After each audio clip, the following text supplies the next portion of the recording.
Hello mga ka-crazy cakes! So for today's video, samahan nyo akong gumawa ulit ng brownies. Isa rin kasi ito sa mga favorite ng mga bata. Etong recipe na to, super dali. Yes, super dali lang siyang gawin. So ayan, kung nakikita nyo, nirarap ko yan sa cling wrap kasi kakainin lang naman ng mga bata. So naghanap ako ng chocolate dito sa ref na ilalagay natin sa top. Kasi meron pa akong chocolates dito na naiwan. So I decided na gumawa ng brownies. So ayan, meron ako ditong caramel na Cadbury. And then meron din ako ditong Hershey. Pero mas bet ko to kasi meron siyang caramel sa loob, yung Cadbury. So ito na lang. So yung pinagawa ko ng brownies ay yung anak kong si Philip. So siya ay kumukuha ng hotel restaurant management since college na nga siya. O diba, first time niyang gumawa ng brownies. And tingnan nyo naman yung outcome, super fudgy. So tara, let's go! So ayan, yung gamit ko ditong butter ay yung Oleo. So mas maganda kapag salted butter yung gagamitin natin. Pero since wala nga ako, maglalagay lang tayo ng salt para maging salted. So ayan, maglagay lang ng 1 cup or isang buong butter sa isang pan. So imemelt lang yan natin. And then kapag once melted na, ilalagay na natin yung brown sugar. Sa paggawa ng brownies, yung sugar na gagamitin natin, mas better kapag yung dark. Yes, dark brown sugar mga besh. Kaya maghanap kayo kung gusto nyo talaga na magiging quality yung brownies ninyo. And yung sekreto dito, kailangan let the sugar caramelize. So kailangan lutuin nyo talaga yung sugar na yung nakikita nyo talaga ng lutong-luto talaga yung sugar, yung nagka-caramelize talaga. So tingnan nyo, first time ng bata,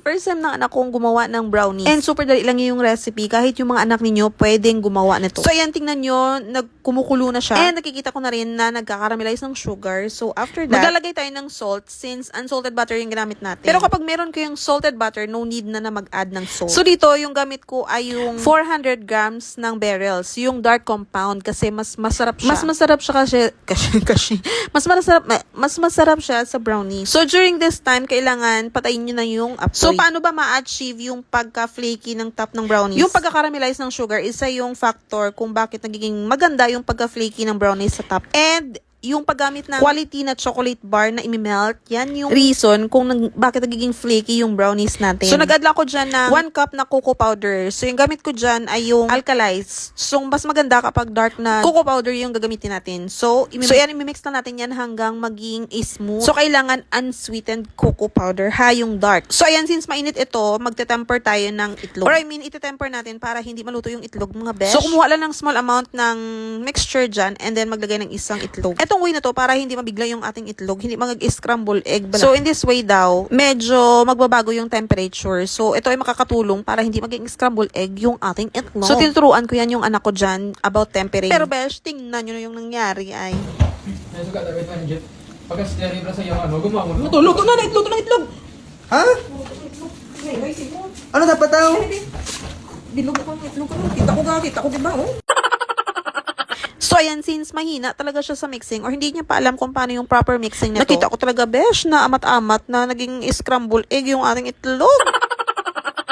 Pero okay lang yan since wala talagang perfect kapag first time. So ayan, maglagay lang tayo na 4 na medium eggs. So 3 lang yung egg na nilagay ko dyan. Since yung available eggs dito ay nasa jumbo, so masyado siyang malaki. So 3 eggs lang yung nilagay ko. Pero kapag medium yung available ninyo, 4 dapat. So sa paglagay ng itlog, kailangan dahan-dahan. Huwag nyong ibigla. Susundin nyo lang yung procedure na pinapakita ko dito sa video. Super dali lang to mga besh. Don't worry. Kahit mga anak nyo, pwede talaga tong gayahin ito. So lastly, maglalagay tayo ng 2 cups ng sifted na all-purpose flour. Yes, all-purpose flour mga besh. Kasi yan talaga ang perfect na flour kapag brownies. So i-mix-mix lang yan natin hanggang mag-mix well. So for the toppings, pwede kayo maglagay na any toppings na you want. So dapat yung texture ng ating butter, kailangan ganito siya, o parang dough. Mabigat na sa kamay and masyadong struggle kapag i-mix natin. So dapat ganito siya, parang dough na siya yung texture. So ayan, I decided na lagyan ito ng Cadbury caramel on top. Super sarap talaga nito mga besh. So pwede rin kayo maglalagay ng Hershey kasi masarap din kapag Hershey. So ayan, nakikita nyo yung Cadbury, meron siyang caramel sa loob, kaya perfect talaga ito.